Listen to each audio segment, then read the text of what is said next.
Hello? Can y'all hear me? Yes? Anybody? Okay. I think we're going to go ahead and get started just a minute or two early, since the room is full, which I love to see. Thank you all for being here. I am so excited to be moderating this panel today, and I just kind of want to give you a little bit of a background about where this panel comes from. So I'm Summer Harlow. I'm the Associate Director of the Knight Center for Journalism in the Americas at the University of Texas at Austin. And we have been working with UNESCO for about a year and a half now or so on a project to understand how digital content creators and journalists can work together, how they can learn from each other, how they can both become these trusted ambassadors of news and information for a public that, as we all know, is increasingly turning away from traditional news. And as part of that project, we held a roundtable discussion where we brought together content creators and journalists, including Hannah here, and we had an all-day discussion about what journalists and content creators can learn from each other, and how do we even talk about them? Why are we talking about them in two separate terms, right? Because if you're all doing journalism, what terms should we be using to describe them? After that, we coordinated a youth multimedia newsroom at World Press Freedom Day in Santiago, Chile. And it was an amazing experience because we brought together journalists, activists, and content creators to cover World Press Freedom Day. So it was a really interesting experiment to see how all of these different types of news producers could work together to produce one particular product. Then we kind of culminated with a massive online course that we offered. It's still available online. It's available in English, Spanish, French, and Portuguese. It's free. Our initial offering of this course, it's a 4-week course. It attracted more than 10,000 participants from more than 170 countries around the world. And it was taught by two amazing journalists and content creators, Salla Rosa Leinonen, who is from Public Media in Finland, and Enrique Anarte Lasso? I think I just messed up his name. But he runs the openly TikTok for Reuters, so make sure you check both of their work out. And then additionally, we have published an ebook with findings from all of these different elements of this project that we've been working on for the past year. The ebook is available at knightcenter.utexas.edu. And it is available in English, in Spanish, and Portuguese. And it already has been downloaded about 9,000 times. And I've been told from various different people that they're using it to teach their courses, or that they are using it in their newsroom. So please take the time to check that out. But all of that project that we did is kind of how this panel was born. So we're very excited. And I'm going to let each of our amazing panelists introduce themselves, and then we'll jump right into our discussion. So, good afternoon, everyone. Pleasure to be here with you today, and thanks, Summer, for this introduction.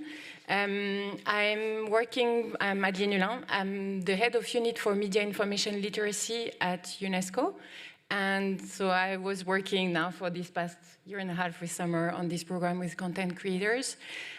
Just to give an additional background, so the unit I'm working with is within the Division for Freedom of Expression at UNESCO.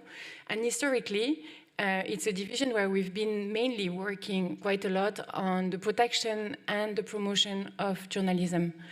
And just to say right from the beginning as a reminder, according to the international standards, journalism is not defined as a profession, but it's defined as a function. And it's the function of bringing information of public interest that is verified to the public.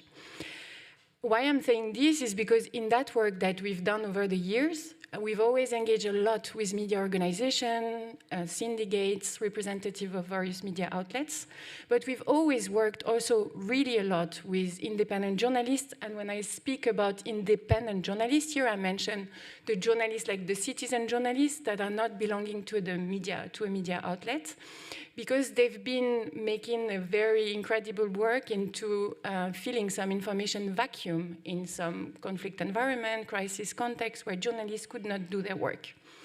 But now what we've seen, and this brings us to the conversation of today, is that there has been a really a big change in the way people consume information in the recent years, and not only in places where journalists cannot do their work, actually throughout the world is a global trend. People are increasingly going to access their news on social media, and on social media they turn increasingly to content creators.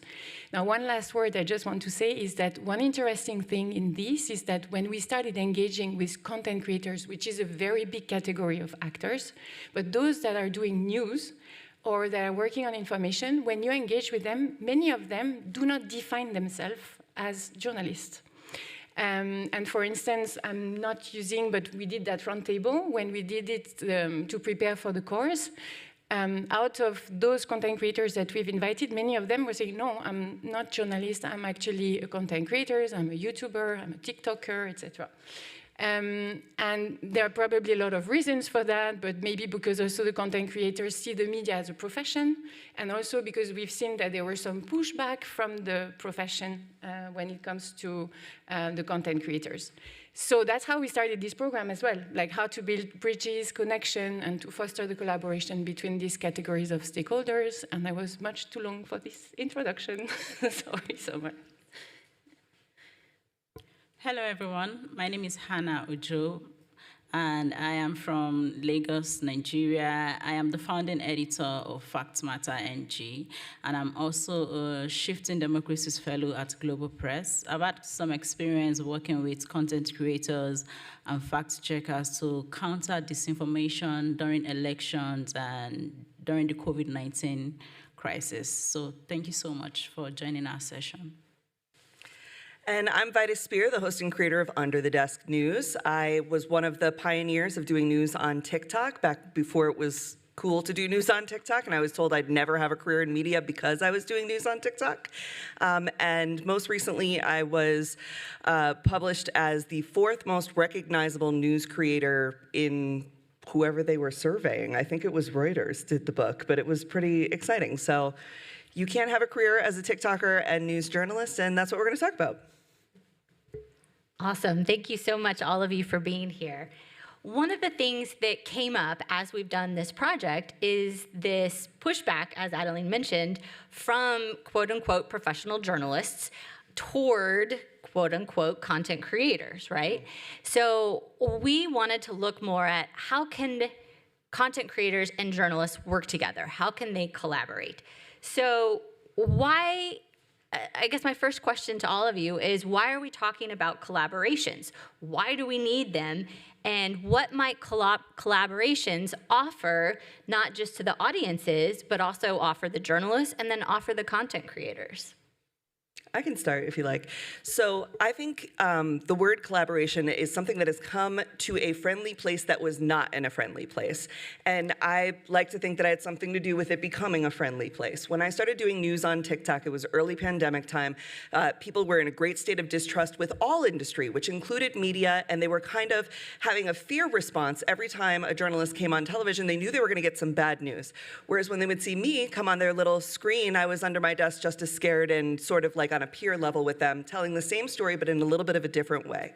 Shortly after that, I would say about a year and a half later, I started working with the LA Times, and I became the face and host of their TikTok. This was what I think of as one of the first major collaborations between a content creator, decidedly, and a traditional news media outlet.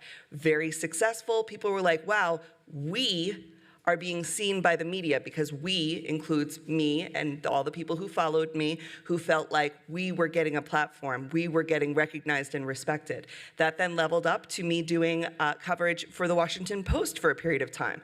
The Washington Post does great collaborations with people who are peer and citizen journalists and their traditional news media room. So now it started to look like, wow, okay, content creators, because I was one of the other ones doing it at the time, know how to behave in a real media atmosphere. They provide a great asset because we're doing great journalism, but people don't trust us or we can't spread the message as far. But if we have these sort of like town crying the message in addition, we're seeing a rise in digital subscriptions. We're seeing a rise in our following. We're seeing a rise in our trust metrics. And it was them sort of taking my authenticity, likability, all that kind of friendliness, and lending it to an institution like the Washington Post, who then was having a good experience with a content creator and then wanted to have more good experiences with more content creators. So that's where I think the idea of collaborations between content creators and news media came from. And it did come from a place of me taking a humble stance with them and being like, in my contract, if I'm gonna be the face of your TikTok, then I want 20 hours of mentorship a week. And they were like, why? And I'm like, because I actually wanna learn about your industry, what we're doing, and how to be best safe. Now that was for me, but that was also for me to hand out to all the other content creators and teach them how to file a FOIA request, teach them about security and media liability insurance and all the stuff that I was learning from the big guys. So I think collaborations came from a place of distrust, but now have become something that people recognize as mutually beneficial. Maybe if I can just continue from what you're saying, V, because you're mentioning the need that we're also expressed in terms of capacity building. I just wanted to mention as well, like at the last year, when we started working on that program, we also did a global survey with the content creators. We wanted, because there has been a lot of survey also like from Reuters about the audience and the changes and why people are actually turning to content creators, trying to explain that. But there were little survey about who are these content creators, what are their challenges, what are their needs, what are their motivations. So we did that survey. And it was a lot of interesting results. First of all, the major motivation for those content creators is to not just to entertain, but is actually to share information. Now, most of them were highlighting that they're facing a lot of challenges, and one of the biggest challenge probably that they are facing is 2/3 of them were saying that they don't have knowledge or much knowledge about the international standards on freedom of expression, the legitimate limits on freedom of expression, what you say, like how to file a freedom of information access request. So there are, of course, a lot of things in relation to copyrights, to protection of minors. I mean, so many topics that would be needed to know, and they are mastering other skills like digital skills, etc. So, and this was not so surprising. Of course, what was not a surprise neither is that 2/3 of them were saying that they're not doing any fact-checking before sharing information. But you can explain it in a way because only 14% of those that have been interviewed, in fact, had throughout their life access to any kind of training or capacity building. So of course, I mean, if you don't have access to any kind of training on these issues, you're not gonna, learn it so automatically. So that's also why we started working on that course with Summer. I just want to add something to the fact-checking thing, and this proves that we do in fact trust the media. We at least trust the reporters. A lot of times content creators will say, well, I didn't fact-check it because it was in the Washington Post. Well, it was on the front page of NBC. Well, I saw it on the Associated Press, and I'm like, okay, so you do trust the media then, right? And so this is how we start to show actions are louder than emotions. Yeah. That's an excellent point. Hannah. I think I'd just like to say, establish the reason why we have been working with content creators. And this is because of how the media landscape in Nigeria is shifting. So you have a lot of young people. The median age in the country is around 18. So over half of the population are 18 years old and lower. And because of the increasing, should I say, the rates of smartphone and internet penetration, you have almost 9 in 10 people accessing news on social media, accessing information on social media, and also other digital news outlets. And when it comes to fact-checking and working with creators, we've found that most times fact-check don't reach the audience. They don't reach the intended audience because they are considered too boring or the news is hard, so the young people are not interested in consuming this information. But then there's a big market for content creators in Nigeria. And most times people believe them because they can reach the audience in the language that they understand. They are very, very authentic. The audience consider them to be authentic. They are simple. They simplify hard topics. And When we started our project when we started collaborating with content creators, we found out that when we even post ad news, we get a lot of reaction, a lot of engagement. You see comments, and people will be like, oh, I understand this topic, especially when you're using local languages to break down hard topics on the economy or public policy. And it's a relationship that has kind of benefited the journalists in the sense that we can now reach a wider audience. We can get more people to see our work.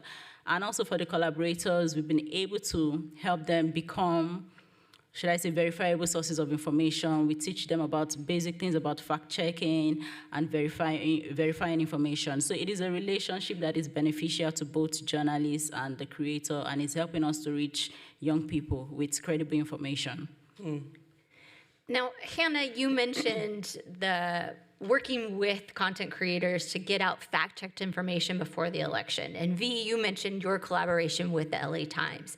So if we have to envision different types of models for collaboration, what might that look like? What, in an ideal world, if you were able to create it, what are the different types of collaborations that you can envision? What would make these collaborations successful but also ethical? Do you want to start? Yes, so I think for what will make a collaboration successful, first, when you're starting a partnership, you have to have terms of agreement.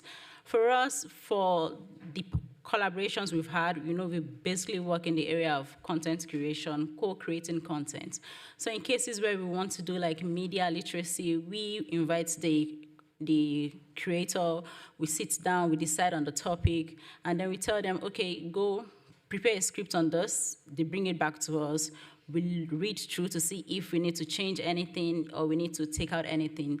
Then they present it. So working together to create the content in the first place, and also having a partnership for amplification. Most times the creators do not create content for us, but they help us to amplify content that we have produced. So let's say we have like a serious report, we can reach out to them and be like, hey, can you help us retweet this, or just quote this, or just share it on your platform so that we can get more eyeballs for the content. And the other thing is, training and capacity building that I mentioned before. So those are like the model that we set up for in our work with creators, partnership, co-creating content, and also amplifying content published by journalists and fact-checking organizations. I think we have to define what is a content creator, and in the capacity we're in today, we may be thinking of news creators, but content creators come from all different types of industries and are oftentimes super experts in their industry and make content. I think about Dr. Rubin, who's a content creator who hula hoops while talking about pediatric allergies, right? And it's interesting because maybe the mom's watching it with the kids or whoever, and Dr. Rubin's a very fun figure, but he's giving you really good information. He's a content creator and an excellent health communicator. I think about folks when we were on the campaign trail, we were working with civil rights lawyers, we were working with immigration lawyers who are also content creators. So sometimes the news, I think the news tends to think of like source, subject. You got to think about who's the end person and who from that community might be the best person to deliver that. When we were trying to talk about what the Trump tariffs would look like if Trump got elected back when we were doing campaign work, one of the most effective campaigns we did was with Avery Cyrus. Do you guys know who Avery Cyrus is? She's JoJo Siwa's ex-girlfriend, okay? And she has 10 million followers and she's incredibly smart. And a lot of folks looked at her and were like, what? And I'm like, no, this kid is very smart. She's just, you got to get her going. We did civics class with her, and she was able to explain to people how a Trump tariff would affect party culture, that it would make the cost of tequila higher, that the Celsius cans are made of aluminum and the aluminum was going up. This is not a person that you might think of as a news communicator, but did one of the most successful campaigns to explain something to people who already trust her because she's authentically a part of that community. We did it with some of the boys who do dating coaching, right? And we did that around the SAVE Act, and we did that around women's health reproduction rights and how men need to step up into spaces to ensure that they are civically understanding the laws that are coming down. So I think when you think of content creator, you may think of me, but you should be thinking of all the different people who create content online, and if they may be the best person to get your story out, even if they're not a news communicator. And journalists, traditional journalists, they are creating content Yes. at all points in time. Yep. So I just think it's really interesting, this divide that we have created between who's a journalist, who's a content Yep. creator, who's giving information, et cetera. And they're fun. Like, have a little fun with the journalism, right? Like, how fun would it be to do a story with Avery Cyrus? I'm telling you, it was a blast. Like, think about it a little bit more like that. These folks also everybody wants to be seen as smart and good, right? So if you can help them feel more smart and do more good for their community, that's going to be a great collaboration, right? Adeline, I don't know if at UNESCO y'all have thought about what a good good collaboration would look like. What are different types of models that you might envision? So this is something like first, and you mentioned it at the beginning, the first experiment we did was these things we did together in Chile last year, where we brought together the content creators and the young journalists, actually. And the experiment was really fascinating because at the beginning, it was not so easy. We made them work in groups. So basically, we asked each of those that were part of our newsroom to join a group where there would be half content creators, some fact checkers, and some journalists. And within the group, there was a rule that it should go first for editorial decision at the beginning, then fact-checking, and then also the content creator should decide on the format. And at the beginning, and if you remember, Summer, it was not so easy because we saw a lot of tensions in the group, and a lot of stereotypes in a way, because you had content creators coming and saying, okay, what are these journalists asking us? What is this? Why are they talking about a source? Why do we have to do all of these? And I have to say, though, they had a training altogether before, so obviously it was maybe not long enough. And then on the other side, the journalists were also complaining that the content creators were taking too much space, that they were... But in fact, after a couple of days, it worked really well. In France, you say, la mayonnaise prend. So they were really getting along really well. Mm-hmm. And the result we had from that experiment is that the content that was produced out of this newsroom was much more engaging than in the years before. So for us, it was a really positive experiment.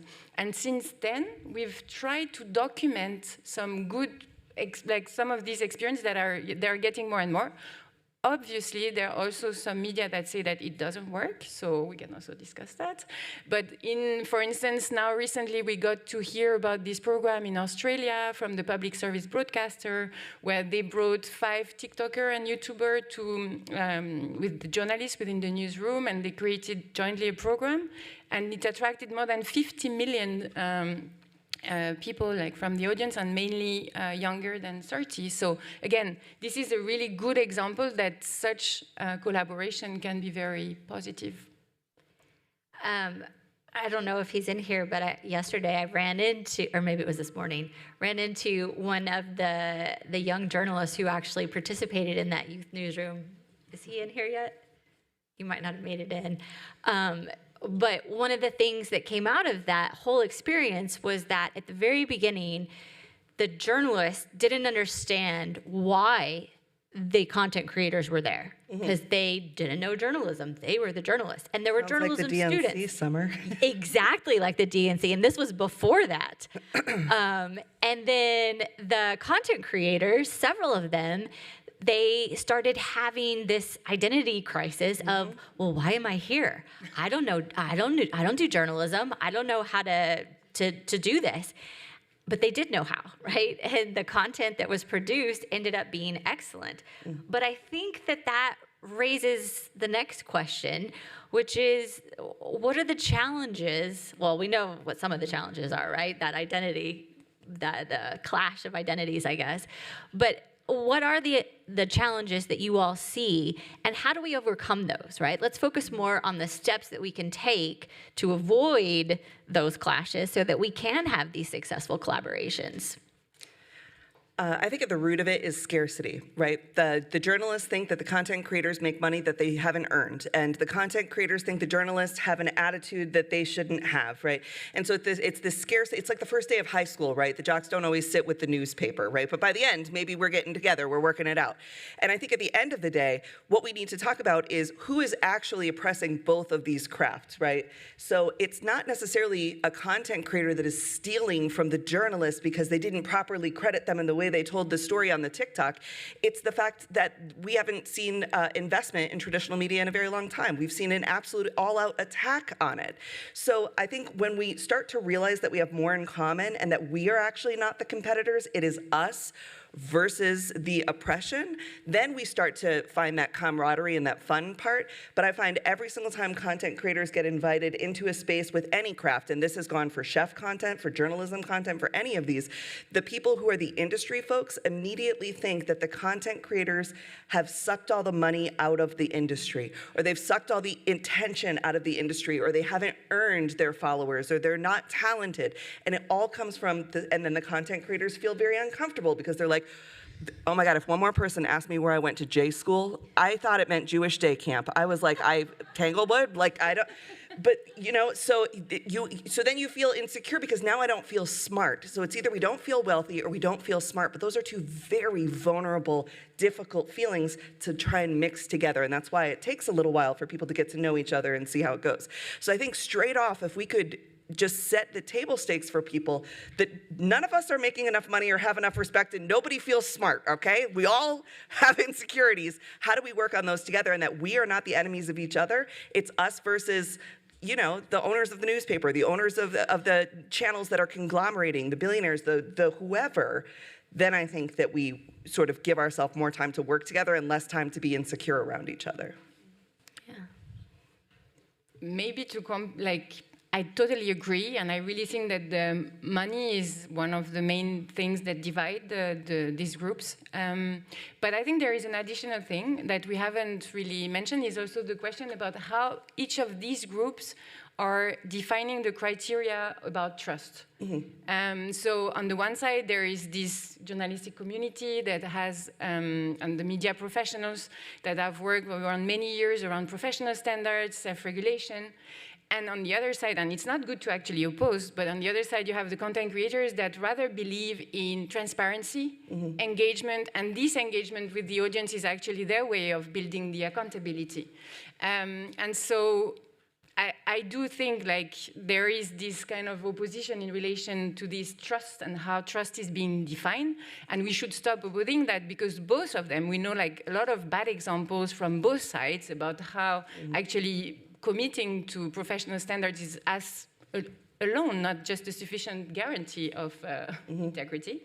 And the same for the content creators that when not belonging to some professional standards can also be easily subject to some manipulations, etc. So I do believe that a way of fostering as well the collaboration, and one of the main challenges is around this definition of trust. I don't know if you agree, but... I agree, and I think one way that we've talked about it before is I did an interview with a major outlet, and they were like, well, you seem like you're trustworthy, but you don't have an editor, you don't have a board, you don't have people you have to submit your work to before you post it, so... I don't know. I was like, do you know how lucky I would be to have somebody check my whole work before I put it out there? The difference is my editor, my fact checkers are the audience. If I get it wrong, I get that personal comment back in a stitch or a video or a call out or any number of things. And so I think there is accountability on both sides, and the speed that a content creator will do something. In the back of your mind, you always know if I am wrong, I will get absolutely lambasted for this, where on the other side, journalism has sort of, I think, a benefit, at least I felt that way when I was at the Post, of it running through a couple people to make sure that all your odds are covered. Even though it's slower, you do have an editorial board. It's just your comments and your DMs and the fact that you could have thousands of people make a video about how stupid you are if you're wrong. So there's accountability on both sides. It's sort of unseen from the creator world, I think. And that's a good point, too, because you're responsible for everything yourself, mm-hmm. right? So if you are consistently wrong and spreading misinformation, your audience is going to leave, and that's the end of your career. That's correct. Whereas we've seen some legacy news outlets, not all of them, spread misinformation or misleading information, and they still have followings. So... but Hannah, can you talk to this? Yes, I think for my own context, the problem is usually money. It is hard to get the attention of a content creator or the typical influencer to key into your vision to help people with credible information because, you know, in a country where there's low level of unemployment, people who do content, they see it as a job. So you need to pay them. And again, you come to the fact that politicians in the country they are realizing the power of social media in shaping discourse. And there's a lot of investment in the sense that they are getting content creators and influencers and paying them to put out information, about maybe distorts information. So it's how much do you want to pay? The politician is ready to pay big money, and then you are talking to the content creator and you are talking about, oh, this is a civic duty. We need to do this so that people can make informed decisions. So money and commercial interest is a big issue. And sometimes some of the creators that we want to collaborate with, at times you find them, maybe having partnership with organizations that you don't want to associate with, because you need to, if you're doing fact-checking, if you have a journalism brand, you need to build credibility, or else whatever you're doing is just a waste. And so that is a big issue. The other thing I would just like to mention is, the thing about algorithm and how algorithm system works. The fact that most times, it is built for sensationalism. So the engagement, even when you work with influencers sometimes, the engagement, especially if your news is not about sensationalism or maybe entertainment, it can be very, very challenging. So those are the two challenges that I've experienced in my own work.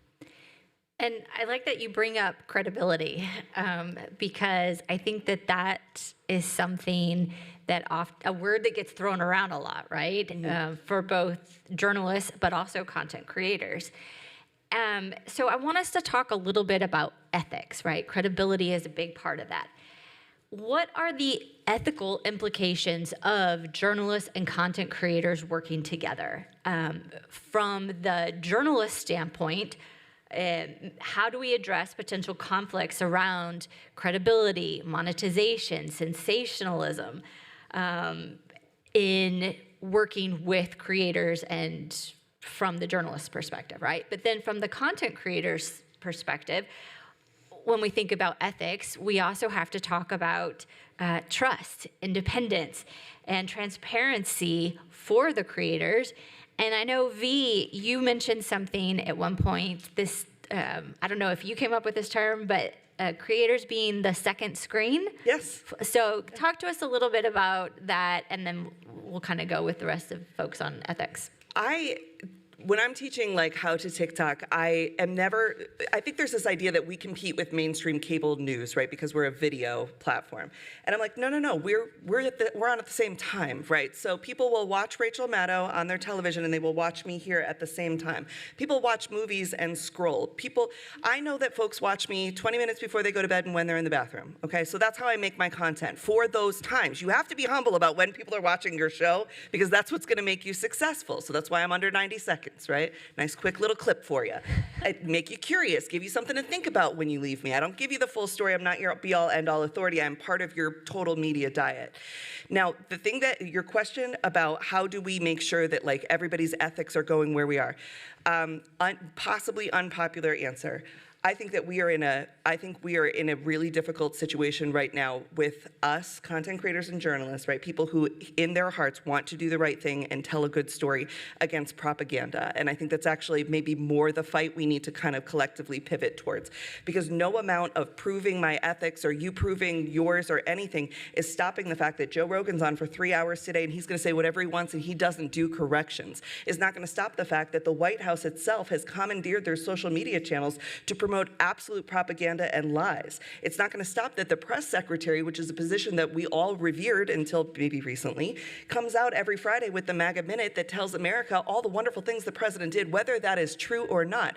And the conflict that I think our audiences in America in particular are having, and the world audience that watches American news, is all of the institutions and all of the trust that were built in those institutions are now becoming propagandist channels. And then we're sort of going back and forth on, well, did you fact check that?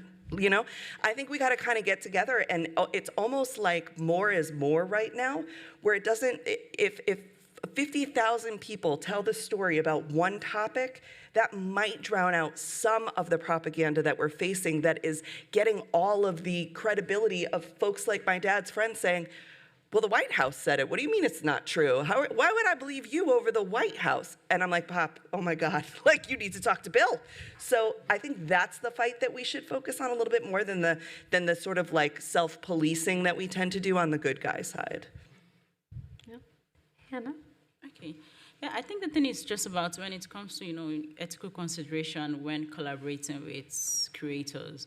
The thing is just to have like a clear roadmap even before starting, because sometimes, you clash on the storytelling aspect, on the formats that maybe the creators want to use. And I believe we as journalists, we have we are bringing our editorial expertise to kind of guide the process. So it's about laying out the terms of the agreement. This is what is expected from each member of the team, from the creator, from the journalist, because we all have to kind of, we have our standards to stick to. But in doing that, ensuring that it is a collaboration. It's not like the journalist is up there and the creator is down there. So it's coming together to bring our key area of strength to kind of achieve our goal and just sticking within the rules of the profession. Mm. And just to really quickly follow up on that, how do you do those collaborations without taking advantage of the followings that the creators have? How do you work with them to, amplify information, but still have the creator benefit as well, I guess? I think the way we've been able to do that is to work with creators that have like a niche following. Let's say we are doing something on politics. We are looking at creators who kind of produce content around analyzing news and information. Or we are doing something on health. We are looking at creators who produce content around health. So whatever you are bringing to their platform is like an addition to what they do. So selecting influencers in the area of work that you want to promote is how we've been able to sort that. Yeah, Adeline? I fear, Summer, I will not have a clear answer on that one, but just to say one thing that I found interesting in that work we've done is that we also see a lot of, let's say, professional, traditional journalists that are moving to social media. And directly, do not want to be part of the traditional media outlets for many reasons, and also it's kind of related with the question of journalism ethics. And one of the questions that is very often put forward is that some journalists say they don't want it's not that they don't want, but basically the standards around neutrality and objectivity, they believe it's not possible, and therefore they believe that it's much better to be on social media and to be there because it's much more transparent, again, for them. It's better to be transparent than because anyway biased, you're always biased. So I think these questions about the content creators has also brought some question within the professional, the media profession around media ethics. Now from our side, we don't have a clear answer about what is the good solution at the moment. We've had some conversation or started to have some conversation with media self-regulatory bodies, etc. How do they consider the content creators that are actually doing news reporting? It's very hard to categorize them again because many are wearing different hats. So how do you do that?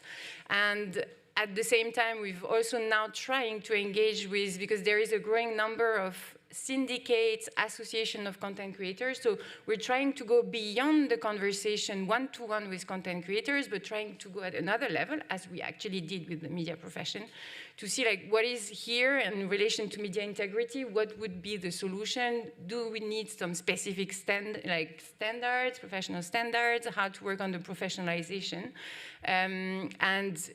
And then again, how do we deal with those that are doing news versus the other? Do we need different standards? So I don't have a clear answer. And I think these are the kind of topics we are currently working on. And for instance, during the World Press Freedom Day that will be taking place in Brussels in 2 weeks, we're organizing a series of workshops and debates to put this on the table. So we'll see where we're going. So I think we have time for one last question before we get to audience questions. So I guess I'm just curious, when you think about the audience, because that's who really that we're doing this for, whether you're coming from the journalist side or the creator side, what happens to the audience when they start to see these clashes and wars between journalists and creators? Because we've seen it, right? There's been a lot on social media, especially back when the DNC decided to let creators cover the Democratic National Convention in the United States. So are there negative repercussions that come from this clash, or do you think that the audience can, well, I don't know, I'll just turn it to you guys. What do y'all think?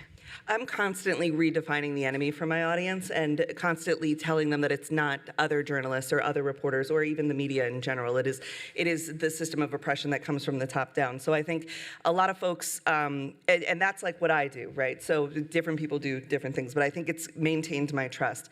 Transparently, when we're looking at trust, I can tell exactly where the line is because I talk to my audience every single day, constantly. We do surveys, we do Substack talkbacks, I read my own DMs and comments, I respond to those. I think what is so special about being a content creator in these sort of like group spaces with my audience is that it is a conversation back and forth together. It is not a top-down, I'm doing news at you. We are doing news together. And that has cost me and that has benefited me. So like when I want to do something that I think will professionalize the industry or professionalize myself, I consult with them because we are Under the Desk News. It's me and the Dust Bunnies. It's not just me anymore. And so when I said I wanted to do the Shorenstein Fellowship at Harvard, they were like, okay. When I said I wanted to come here, they were so excited. When I said, what do you guys think about me being a correspondent at MSNBC? No. We would not trust you. We wouldn't like that. And actually, the question I got most was, I started seeing a bunch of Venmos come in. And I never solicit for donations like that. And I was like, what are you guys doing? And they're like, well, we're just afraid that you're not making enough money by yourself, that you would have to take a job, and we don't want you to have to do that. And I was like, and then I cried like for weeks over that, right? Because that's amazing, right? So, but then I didn't take that job, right? So I think it's about having a conversation with your audience and your readers and recognizing that you have as much to learn from them as they do from you, and that let yourself be vulnerable and take their love, okay? Let them love you, love them back, be honest with them. But when they say, hey, that doesn't feel like us, you can't do it. Yeah. And Hannah, what kind of reactions did you hear from the audience when you all were collaborating with the creators?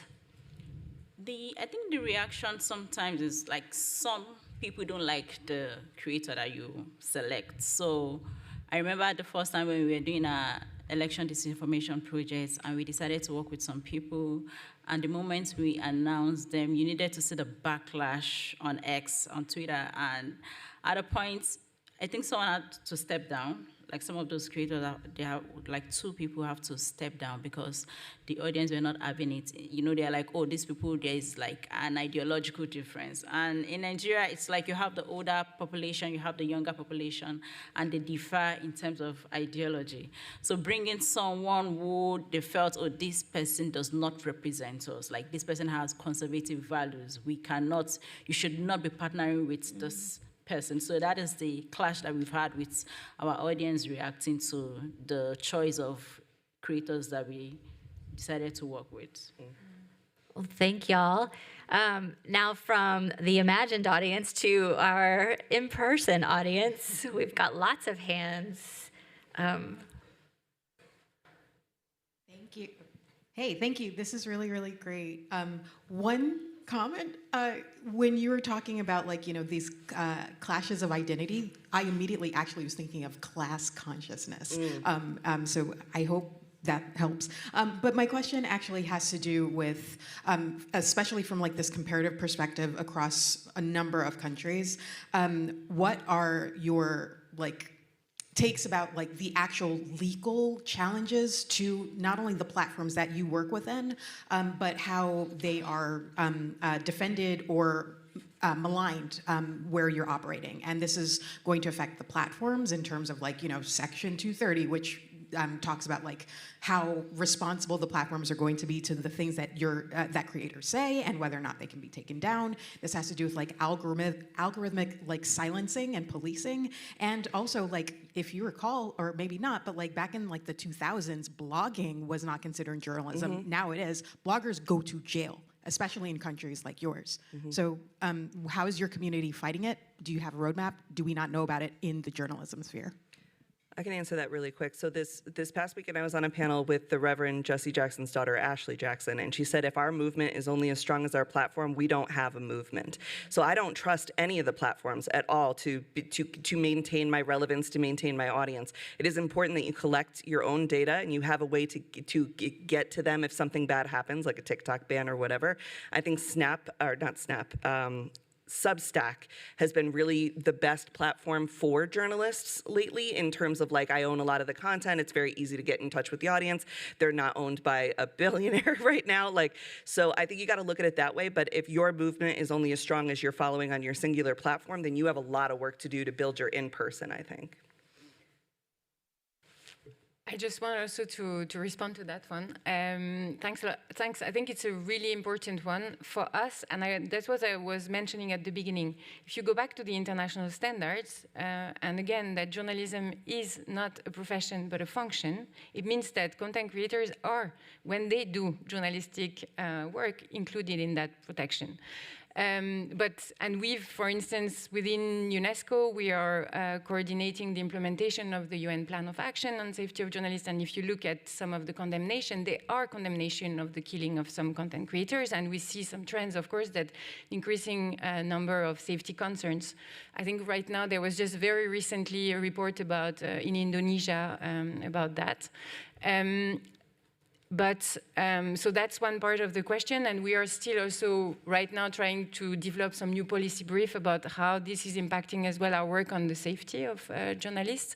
But the other thing is that we are also hearing a lot of conversation when it comes about the regulators and how they are actually addressing the content creators there.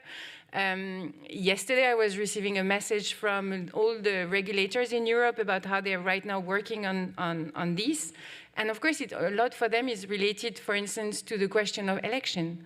How do you, do you need to have a threshold in terms of the number of followers for them to abide to certain rules, for instance, like the silence period before an election, when media have to abide to these kind of rules. But again, it's very hard to give a conversation because it's a fast-changing environment, and many of these questions are on the table and being discussed these days.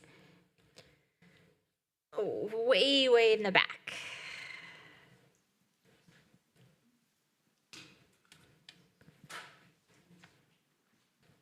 Hi, I somehow became a TikTok journalist and host for Süddeutsche Zeitung in Germany. So we're we're legacy media, and we're very late to the party, I'd say, on TikTok. And right now we're struggling with finding our voice and our appearance. And in the beginning we were like, okay, we'll be like way more low-key production and creator style on TikTok than we've used to do on Instagram. But then the feedback was, but we want you to be, like the user feedback we collected was, we want you to be more serious, like you're a professional, and we want to have the trusted professional Süddeutsche Zeitung also on TikTok. And then we did that, and now the feedback is like, yeah, but that's not a TikTok, what you're doing. And we're kind of caught in the middle and trying to find our voice.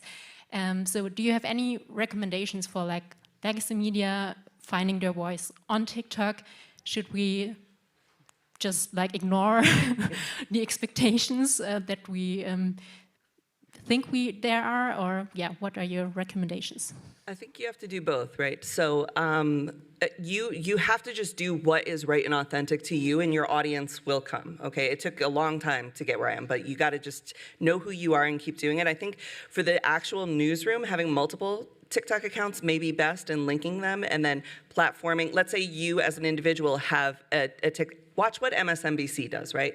They have their main channel that does all the B-roll. It looks just like television, but then they have Ali Vitali has her own account, and she'll be like, oh my gosh, I'm about to go on, but what we're talking about today is this, da-da-da-da.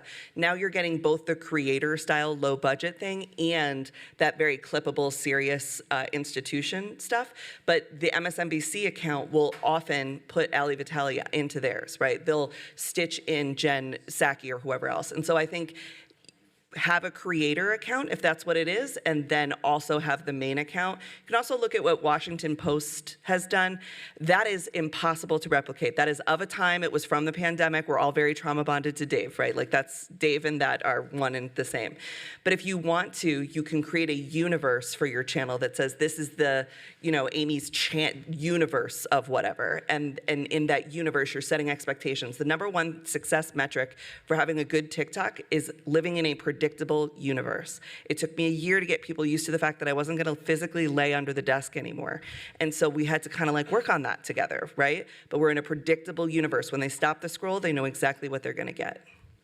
And just really quick, I'll add to that you should check out the Thomson Reuters Foundation's Openly channel that Enrique Enarte Lasso does, because I think that that's a really good example of traditional journalists doing something very different on TikTok and doing so successfully. We have time for one last question. I know there's a whole bunch of hands. Okay, you. I really hoped they were going to call in. Hello. I am a small-time content creator as well. I have my YouTube, my Instagram, and I make videos, and I love to shoot. I love to film. I love to edit videos, and I just keep doing that. And I also have a full-time job. I work as an AI prompt engineer. So I always feel like stuck between doing these things because I know I want to be a full-time content creator, but then I have no time. I am working a full-time job, and then in the little time that I have, I'm like, is it even worth it to build an audience now, or will it be too saturated in like a few years and is it not worth it anymore? Am I gonna waste my time? It's very worth it, and transparently, I found the time in myself to treat it almost like a hobby, even though it was a second full-time job. And then once I had sort of run the math and realized that I could make the leap, I did. But don't feel like you're behind or you're not getting as far as you can simply because you gotta work. We all gotta work. I still take gigs and different things to make up the difference because creator life can be very finicky. But just keep doing it. That's part of the joy of being a content creator. And you are a full-time content creator, whether this is your full-time job or not, if you do it full-time because you enjoy it. So there's a lot of different currency in the creator world. There's the money you make, and you can make it your full-time financial job. And then there's the currency of audience and community and the joy that it brings you. And if you're getting paid in that currency, it is always worth doing it. Thank you so much, everybody, for coming. We appreciate this. And thank you to our wonderful panelists. Yeah, thank you.